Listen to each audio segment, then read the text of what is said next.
কথায় আছে ইতিহাস কখনো পরাজিতদের মনে রাখে না, তবে আমরা মনে রাখতে চাই, কারণ গতকালকে জাপান ভার্সেস ব্রাজিলের ম্যাচে পরাজিত দলের গোলকিপার জিওন সুজুকি যেই পারফরমেন্স করছে, এরপরে ওকে বুলার মতো চান্স আমাদের কাছে নাই।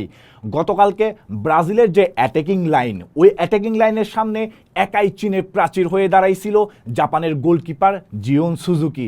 জিওন সুজুকি গতকালকের ম্যাচের ব্রাজিলের যে সুন্দর সুন্দর অ্যাটাকগুলো ছিল বা যে ডেডলি অ্যাটাকগুলো ছিল, সেগুলা খুব সুন্দরভাবে হ্যান্ডেল করছে, খুব সুন্দরভাবে সেভ করছে এবং হয়তো বা ভিনিসিয়াস জুনিয়রের কেরিয়ারের সবচেয়ে ইম্পর্ট্যান্ট এবং সবচেয়ে সুন্দর গোলটা থেকে বঞ্চিত করছে এই জিওন সুজুকি। আর গতকালকে জাপান শুরুতে একটু হাই প্রেসিং ফুটবল খেললেও ওরা যখন বুঝতে পারছে ব্রাজিলের এগেনস্টে হাই প্রেসিং ফুটবল খেলে পসিবল না, তখনই জাপান ওরা লো ব্লকে চলে আসছে।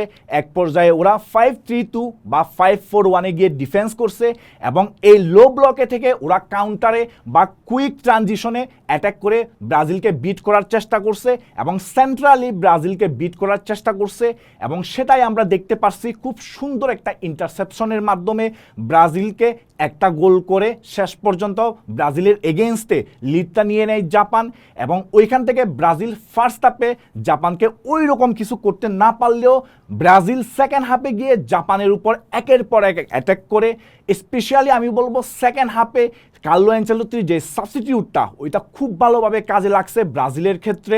যেমন সেকেন্ড হাফের শুরুতেই যে অ্যান্ড্রিককে সাবস্টিটিউট করে নামানো হয়েছে পাকেতার পরিবর্তে, এই যে একজন মিডফিল্ডারকে তুলে নিয়ে রিস্ক নিয়ে একজন ফরওয়ার্ড লাইনের প্লেয়ারকে নামানো, এটা অবশ্যই কার্লো অ্যানচেলোত্তি দ্বারাই সম্ভব। এটা অবশ্যই বিগ ম্যানেজারের মেন্টালিটি দিয়েই সম্ভব, কারণ ওই মুহূর্তে ব্রাজিলের গোল প্রয়োজন ছিল এবং ওই মুহূর্তে ব্রাজিলের বক্স প্রেজেন্স প্রয়োজন ছিল এবং ওই বক্স প্রেজেন্সের জন্যই মূলত অ্যান্ড্রিককে নামানো হয় এবং অ্যান্ড্রিককে যে বক্স প্রেজেন্সের জন্য নামানো হয়েছে সেটা অ্যান্ড্রিক খুব ভালোভাবে কাজে লাগাইতে পারছে। সেকেন্ড হাফে ব্রাজিল ফার্স্ট হাফে যেটা করে নাই, এআরে বিট করার চেষ্টা করা জাপানকে, সেটাই ব্রাজিল সেকেন্ড হাফে করছে এবং ওই যে অ্যান্ড্রিকের বক্স প্রেজেন্স, এটা খুব সুন্দরভাবে কাজে লাগাইছে ব্রাজিল এবং কুনহার যে টিমের সাথে ফরওয়ার্ড লাইনের বা পুরো টিমকে যেভাবে কানেক্ট করার কাজটা, ওইটা কুনিয়া ভালো মতো করতে পারছে। আর স্পেশালি আরও ভালোভাবে বলতে গেলে 50 মিনিট থেকে 70 মিনিটের সময়ে ব্রাজিল যে অ্যাটাকগুলো করছে, স্পেশালি ভিনিসিয়াস জুনিয়রের সাইড থেকে যে অ্যাটাকগুলো আসছে, সেগুলো এক প্রকার দুর্দান্ত ছিল। আর গতকালকে যে সাবস্টিটিউটগুলো করছে কার্লো অ্যানচেলোত্তি, তার সব কিছুই কাজে লেগে গেছে এবং কার্লো অ্যানচেলোত্তি নেইমারের উপরে মার্টিনেলিকে কেন চুজ করছে, সেই মার্টিনেলি গতকালকে ফিল্ডের মধ্যে প্রমাণ করে দেখাইছে কেন নেইমারের উপরে কার্লো অ্যানচেলোত্তি ওকে চুজ করছে। আর ওভারঅল গতকালকে জাপান ভার্সেস ব্রাজিল ম্যাচে যদি একজন ম্যান অফ দ্য ম্যাচের কথা বলতে হয়, তাহলে সেটা অবশ্যই হবে কার্লো অ্যানচেলোত্তি, কারণ কার্লো অ্যানচেলোত্তির ওই সাবস্টিটিউশন বা কার্লো অ্যানচেলোত্তির ওই টেকনিক্যাল সুইচের কারণেই মূলত গতকালকে ম্যাচটা বাইর করে ফেলতে পারছে ব্রাজিল জাপানের এগেনস্টে। এবং গতকালকে ব্রাজিল জাপানের এগেনস্টে ম্যাচটা বাইর করার মাধ্যমে ব্রাজিল রাউন্ড অফ 16-এর জন্য কোয়ালিফাই করে গেছে আর জাপান আউট হয়ে গেছে 2026 সালের ওয়ার্ল্ড কাপ থেকে। আর যখনই আমরা ওয়ার্ল্ড কাপে ব্রাজিলের কথা বলতে যাই, তখনই আরেকটা টিমের নাম ওয়ার্ল্ড কাপে অবশ্যই বলতে হয়, সেই নামটা হচ্ছে জার্মানি। দুঃখজনক হইলেও সত্যি, জার্মানি গতকালকে প্যারাগুয়ের এগেনস্টে টাই ব্রেকারে হেরে বাদ হয়ে গেছে। আর প্যারাগুয়ের এগেনস্টে জার্মানি গতকালকে যেই ম্যাচ খেলছে, এটা খুবই হতাশাজনক জার্মানির জন্য এবং জার্মানি ফ্যানদের জন্য। গতকালকে Paraguay left side right side থেকে যে কম্প্যাক্ট ডিফেন্সটা করছে, ওদের যে লেফট উইঙ্গার বা রাইট উইঙ্গার ছিল, ওদেরকে যেভাবে ট্র্যাক ব্যাক করায় ওরা ডিফেন্সে মনোযোগী ছিল এবং ডিফেন্সে মনোযোগী থেকে যেভাবে কাউন্টারে বিট করার চেষ্টা করছে, এক কথায় অসাধারণ। আর অন্যদিকে জার্মানি বলের পজিশন অনেক বেশি রাখলেও শেষ পর্যন্ত কাজের কাজটা কিন্তু জার্মানি করতে পারে নাই, যার কারণে ম্যাচটা এক্সট্রা টাইমে যায় এবং এক্সট্রা টাইমে গিয়ে জোনাথনটা হেডের মাধ্যমে গোল করে দেয়। যদিও বা পরবর্তীতে ওইটা ফাউলের কারণে বাতিল হয়ে যায় গোল, তবে ওই ফাউলটা নিয়ে কন্ট্রোভার্সি অবশ্যই থাকবে, কন্ট্রোভার্সি চলবে, কিন্তু এই জোনাথনটা ওই কিছু মুহূর্তের জন্য নিজেকে হয়তোবা দেশের অন্যতম প্লেয়ার ভাবতে শুরু করছিল, কারণ ওর গোলের মাধ্যমেই কিন্তু জোনাথন, তার গোলের মাধ্যমেই জার্মানি লিডটা পাচ্ছিল, কিন্তু ওই গোলটা বাতিল হওয়ার কারণে আর পাওয়া হয় নাই। কিন্তু এই জোনাটন তার শেষ পর্যন্ত টাই ব্রেকারের মিসের মাধ্যমেই কিন্তু প্যারাগুয়ের কাছে গতকালকে হারতে হয়েছিল জার্মানিকে। যদিও বা টাই ব্রেকারে গিয়ে আমরা দেখছি একের পর এক সেভ হয়েছে, শেষ পর্যন্ত ম্যানুয়েল নয়ার কিছু করার ট্রাই করছে, কিন্তু তারপরেও আর জার্মানিকে সেভ করা যায় নাই। আর গতকালকে প্যারাগুয়ের গোলকিপার গিল পুরা ম্যাচে যে পরিমাণ সেভ করছে সেটা এক কথায় অবিশ্বাস্য ছিল।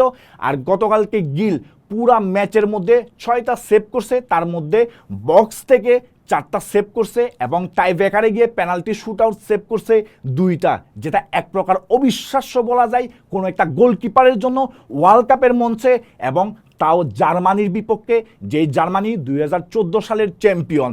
আর এই জার্মানির কথা যখনই বলা হয়, আর এখন জার্মানির কথা বলতে গেলে অবশ্যই জার্মানির কার্সের কথাও বলতে হবে, কারণ জার্মানি 2014 সালে চ্যাম্পিয়ন হয়েছিল ঠিকই, কিন্তু 2014 পরে 2018, 2022 সালে রাউন্ড অফ 16-এও কোয়ালিফাই করতে পারে নাই। আর এবারে রাউন্ড অফ 32-তে কোয়ালিফাই করার পরেও রাউন্ড অফ 32-তে প্যারাগুয়ের মতো টিমের কাছ থেকে বাদ পড়তে হইল জার্মানিকে ওয়ার্ল্ড কাপের মঞ্চে, এবং প্যারাগুয়ে জার্মানিকে হারাই দিয়ে রাউন্ড অফ 16-এর জন্য কোয়ালিফাই করে ফেললো। আর গতকালকে জার্মানি হয়তো বা ম্যাচটা বাইর করে আনতে পারতো যদি ওরা সুপার সাব ব্যবহার করত, যেটা আমরা এর আগে আইভরি কোস্টের ম্যাচে দেখছি, যেটা আমরা এর আগে জার্মানির ম্যাচগুলোতে দেখছি। কিন্তু গতকালকে ওদের যে সুপার সাব, ওকে ম্যাচের শুরুতেই নামাই দেওয়া হয়, যার কারণে ওকে এত ইফেক্টিভ দেখা যায় নাই। আর ম্যাচের শেষের দিকে জার্মানির সুপার সাব করার মতো কোনো প্লেয়ার ছিল না। আর এই পেনাল্টি শুট আউটের মাধ্যমে শেষ হয় জার্মানি ভার্সেস প্যারাগুয়ের এই হাই ভোল্টেজ ম্যাচ। তবে এই পেনাল্টি শুট আউটের মাধ্যমে জার্মানি ভার্সেস প্যারাগুয়ের হাই ভোল্টেজ ম্যাচ শেষ হলেও এরপরের ম্যাচে আবার পেনাল্টি শুট আউট দেখা যায়, এবং এরপরের ম্যাচটা ছিল নেদারল্যান্ড ভার্সেস মরক্কোর ম্যাচ।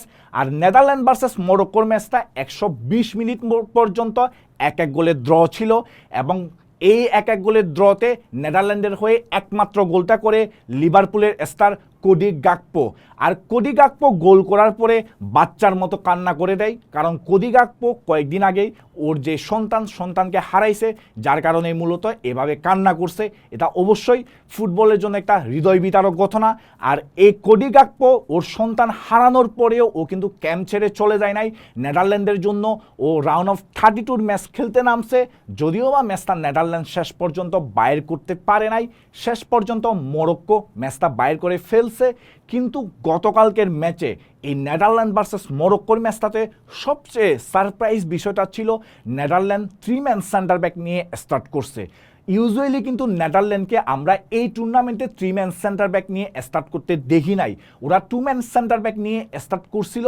তবে গতকালকে মিডফিল্ড কমাই দিয়ে ওরা 3-ম্যান সেন্টার ব্যাক নিয়ে স্টার্ট করায় ওদের বিল্ড আপে একটু সমস্যা হয়েছে, যার কারণে মূলত ওরা গতকালকে বিল্ড আপ না করে লং ফুটবল খেলা ট্রাই করছে, লং বল খেলা ট্রাই করছে, এবং এখানেই নেদারল্যান্ড একটু মায়ের খেয়ে যায়। আর গতকালকে নেদারল্যান্ড যে ফুটবল খেলছে এটা দেখে সব ফুটবল সমর্থকই হতাশ, কারণ নেদারল্যান্ডের কাছে যে কোয়ালিটির প্লেয়ার আছে, বা নেদারল্যান্ডের যে স্কোয়াড, যেরকম কোয়ালিটিফুল স্কোয়াড, এইটা ডিজার্ভ করে আরও ভালো ফুটবল খেলা, এবং আমরা ডিজার্ভ করি এই টিম থেকে আরও ভালো ফুটবল দেখা। আর এখানেই কিন্তু মরক্কো বাজিমাত করে ফেলে। মরক্কো পুরা 90 মিনিট, ইভেন পুরা 120 মিনিট নেদারল্যান্ডকে প্রচুর অ্যাটাক করে। নেদারল্যান্ড কোনো মতে সারভাইভ করে 120 মিনিট পর্যন্ত। যদিও বা নেদারল্যান্ডের টাইব্রেকারের ইতিহাস এত ভালো না, কিন্তু তারপরেও 120 মিনিট বলেন, 90 মিনিটস বলেন, খেলা দেখে বোঝা যাচ্ছিল নেদারল্যান্ড ম্যাচটাকে এক্সট্রা টাইম এবং টাইব্রেকারে নিয়ে যাওয়ার ট্রাই করতেছিল।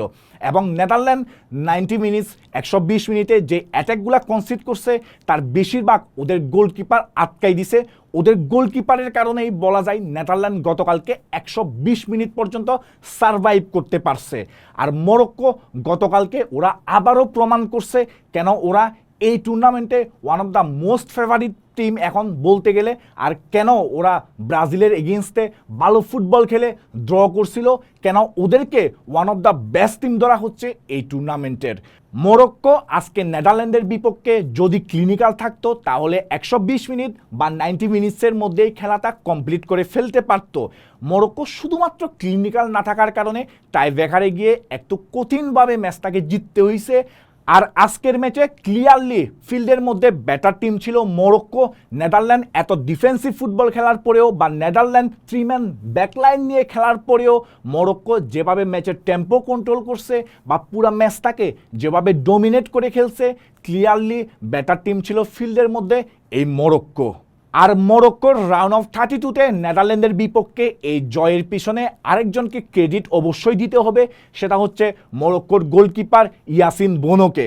ইয়াসিন বোনোকে যখনই মরক্কোর প্রয়োজন হয় তখনই ও স্টেপ আপ করে, এবং আজকেও আরেকবার পেনাল্টি শুট আউটে গিয়ে ও স্টেপ আপ করছে, এবং শেষের পেনাল্টি শুট আউটটা যেভাবে আটকাই দিছে সেটা ইতিহাস হয়ে থাকবে।